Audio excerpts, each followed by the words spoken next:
Hey everyone, Golden Ninja 3000 here again. Today I am unboxing the most expensive LEGO Harry Potter set ever released, but it's not the biggest, it's actually only the third biggest. This is 76405 Hogwarts Express Collector's Edition. It's got 5,129 pieces and retails for a whopping $500 US. It released about a month ago, but I haven't built it yet just because I've been kind of busy with school and then I was building some other sets. So I'm hoping I can get this done before I go home for Canadian Thanksgiving, but I don't want to rush the build either. So I figured I'd just film this video and then see what happens, if I even end up building it at all. Here's the back of the box. I actually kind of like this better than the image on the front because the problem with sets like this and Diagon Alley is that they're just way too long to put on the front of a box.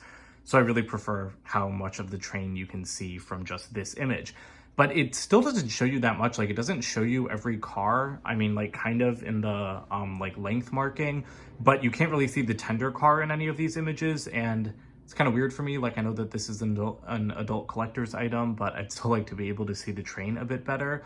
And you'll also notice that the printed ticket is not advertised anywhere here, which is why I keep forgetting that it's in the set.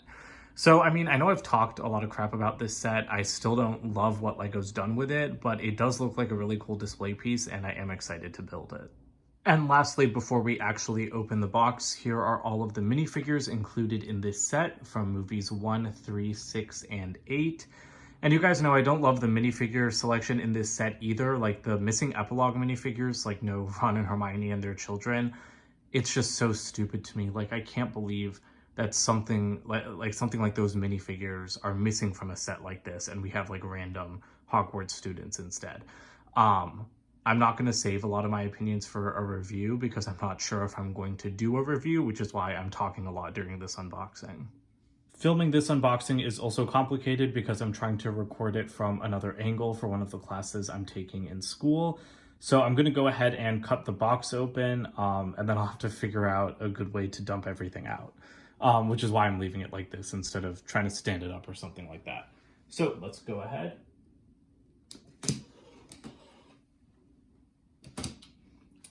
Oh, and there's the printed ticket. I can see it on like the other flap of the box over here.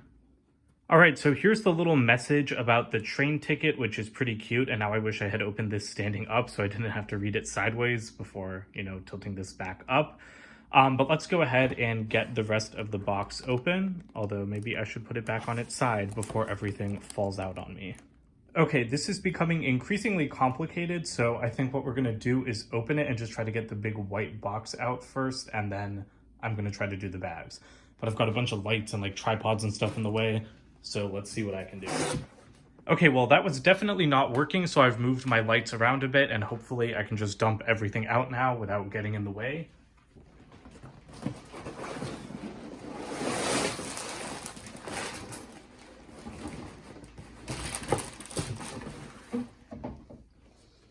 Unfortunately, it is getting harder and harder to open giant Lego boxes on camera. I always end up like creasing the side flap, which isn't a big deal, but then as you can see, I ended up creasing the whole box as well as I tried to dump it open. So I don't know, maybe I just need to start not filming unboxings for sets this big, but I feel like it's fun to have unboxings for sets this big, so I don't know, I'm kind of torn.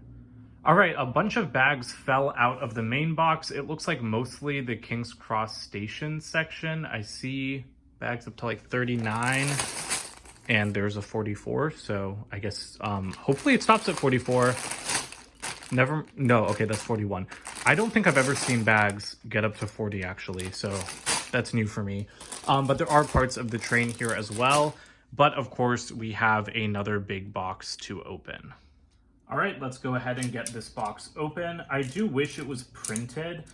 Like some big collector's item sets, like the Star Wars ones, get printed boxes. And I think that would be a lot nicer. This is also way heavier than I thought it would be. Like, it seems like there's a ton of pieces in here, and I didn't think that there would be so many in the inner box.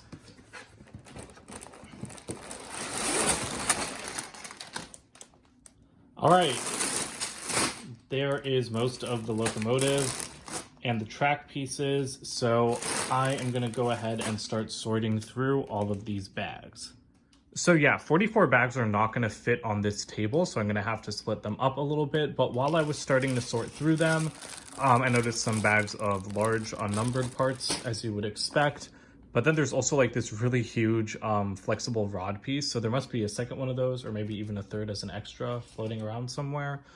And then I wanted to go ahead and get into the instruction manual, or manuals plural. So thankfully they do come in cardboard, as is becoming typical again. I'm really glad about that. I did not like it when Lego was putting them in these like kind of plasticky bags. And speaking of plastic bags, I'd love to see paper bags, Lego, if you ever want to get around to that. And let's go ahead and yep, it is 3 manuals. Oh, I guess that makes sense. Oh, it's more than 3, it's 4 manuals.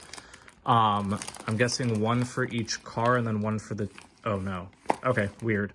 1 for the locomotive, 1 for the tender and rails, 1 for the passenger car, and then 1 for King's Cross. I would have put King's Cross and the tracks together. And then here is the obscenely large sticker sheet. This really, really annoys me.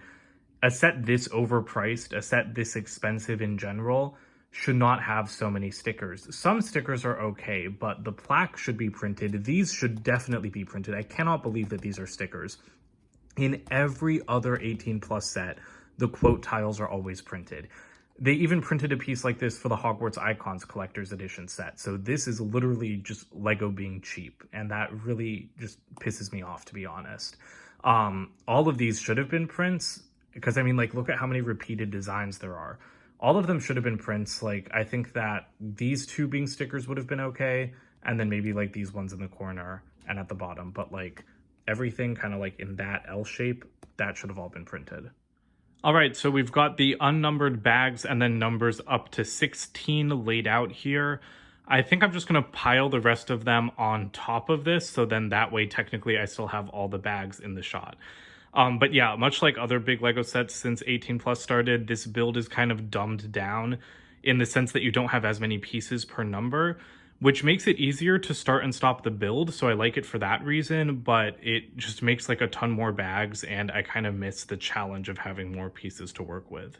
All right, now we've got bags 17 through 34, and again, going back to what I said about Lego having, you know, less numbers per bag now, what is the point of a bag this tiny? There's so few pieces in that. It doesn't need to be like numbered 33, just make it either part of 32 or make it part of 34. I never liked the modular buildings, like how they had only like 6 bags for like 2,500 pieces, but you don't need 47 or 45 or whatever there is in this set. You need like maybe 30, because I think that each number should have at least 2 bags to it. I think that that's like the perfect building experience. And finally, we've got bags 35 through 45. There are a ton of pieces here. This is mostly the train station with a little bit of the train left in bag 35. But once again, why is bag 40 just a bunch of jumper tiles? Doesn't really make any sense to me. I don't think that, I mean, I think I might just open up like more than one bag, even though that's not what the instructions say to do. And I know that that's okay, but it's just annoying because these sets really feel like Lego knows that they're not for Lego fans. They're for people that don't buy Lego usually, which is why they're made easier to build. And I don't love that because, again, it feels like they're losing sight of, you know, like the AFOL market. But anyway, I'm still excited to build this set. I think it's going to be a ton of fun, and I might do a quick review on it when it's done, but I haven't decided yet. So let me know in the comments if that's something you're interested in. Don't forget to like and subscribe, and I'll be back with more videos soon. Bye for now.